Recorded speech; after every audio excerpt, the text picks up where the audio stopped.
আমরা যদি মনে করে থেকেছিলাম যে আমরা এই দেশকে, এই দেশের ভিতরে রাজনৈতিক লড়াইকে, রাজনৈতিক দ্বন্দ্বকে এই দেশের ভিতরে মোকাবেলা করব, যারা এই দেশের বাইরে এই দেশের লড়াইকে নিয়ে গেছে তাদেরকে হুঁশিয়ারি করে দিতে চাই যে যদি এই দেশের লড়াই এই দেশের বাইরে যায় তাহলে এই দেশের মুক্তির লড়াইও এই দেশের বাইরে যাবে।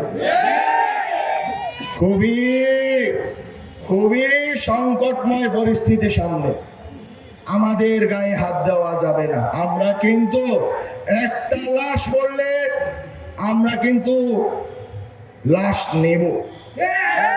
কত সুশীলতা করে লাভ নেই, কারণ অনেক হয়েছে, অনেক ধৈর্য হয়েছে, অনেক আমরা রিকনসিলিয়েশন, ট্রুথ, আমরা বিভিন্ন কথা বলেছি।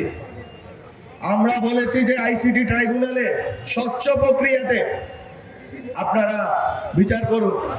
বিচার চলমান আছে, তো বিচারের বদলে আজকে বিচার চলমান আছে একদিকে, আর একদিকে এই আইনের বাকপকর বলিয়ে এই দেশ থেকে বেরিয়ে ভারতে আশ্রয় নেবেন, ভারত থেকে আপনারা বাংলাদেশে সন্ত্রাস করার উস্কানি দিবেন এবং সন্ত্রাস চালাবেন, আমার ভাইয়ের উপর গুলি চালাবেন। আমরা এটা বরদাস্ত করব না।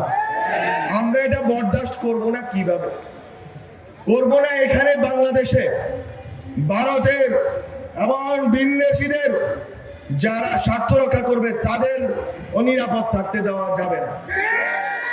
আমরা যদি নিরাপদ না থাকি এই দেশে আমাদের শত্রুরাও নিরাপদ থাকতে পারবে না। এটা হচ্ছে বেসিক কন্ডিশন।